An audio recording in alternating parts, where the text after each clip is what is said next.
ഒരു മനുഷ്യൻ എയർപോർട്ടിലേക്ക് എത്തുമ്പോൾ അയാളുടെ രേഖയിലെ ഡോക്യുമെന്റിലെ എന്തോ പ്രയാസം കാരണം അയാൾക്ക് യാത്ര ചെയ്യാനായില്ല.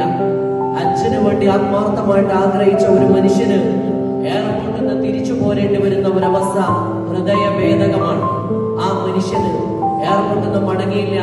ഞാൻ ഹജ്ജ് ലക്ഷ്യമാക്കിയിട്ട് വന്നതാണ്, ഹജ്ജിലേക്കല്ലാതെ ഞാൻ ഇനി തിരിച്ചു പോകില്ല എന്ന്.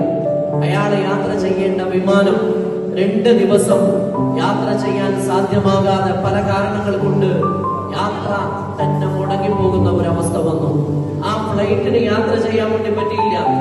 ബാക്കിയുള്ള യാത്രക്കാർ മുഴുവനും ഫ്ലൈറ്റിനകത്ത് കയറിയിട്ടും ആ സാങ്കേതിക തകരാറ് മൂലം ആ ഫ്ലൈറ്റിന് യാത്ര ചെയ്യാൻ പറ്റാത്ത ഒരു സന്ദർഭം വന്നു.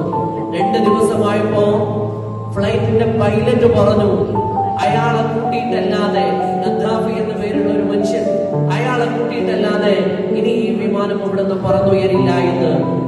ഡോക്യുമെന്റ്സ് ക്ലിയർ ആക്കി കൊടുത്തിട്ട് ആ മനുഷ്യനെയും കൂടി ഫ്ലൈറ്റിലേക്ക് ഉൾക്കൊള്ളിച്ചതിന് ശേഷം, അയാളെയും കൂടി ഉൾപ്പെടുത്തിയതിനു ശേഷമാണ് പിന്നീട് ആ വിമാനം അവിടെ നിന്ന് പറന്നുയരുന്നത്. ഹജ്ജിന് വേണ്ടി നിയത്ത് വെച്ചിട്ട് പുറപ്പെട്ട മനുഷ്യൻ എയർപോർട്ടിലേക്ക് എത്തിയപ്പോ ഹജ്ജ് യാത്ര മുടങ്ങുമെന്ന ഘട്ടം വന്നപ്പോ ആ മനുഷ്യൻ പറയാണ്, ഞാൻ ഹജ്ജിന് വേണ്ടി വന്നതാണ്, ഹജ്ജ് ചെയ്തിട്ടല്ലാതെ ഇനി എനിക്ക് മടക്കമില്ല എന്ന്.